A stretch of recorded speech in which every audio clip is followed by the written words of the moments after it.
అప్పట్లో 1,79,000 దాకా వెళ్ళింది 24 క్యారెట్ల బంగారం. 1,51,000 దాకా వెళ్ళింది 22 క్యారెట్ల బంగారం.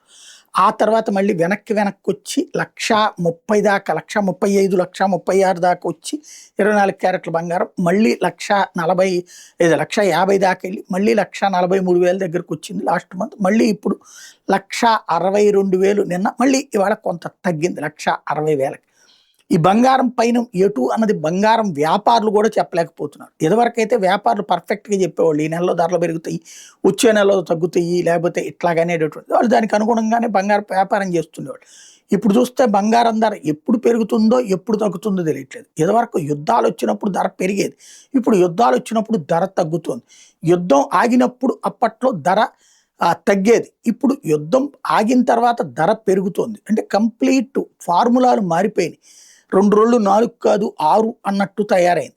దాంతో ఇప్పుడు అసలు ఎందుకు పెరుగుతోందో అర్థం కావట్లేదు, ఎందుకు తగ్గుతుందో అర్థం కానప్పుడు మేము మాత్రం ఏం చెప్తాం, దానికి అనుగుణంగా ముందుకెళ్లాల్సి వస్తుందని చెప్తున్నారు.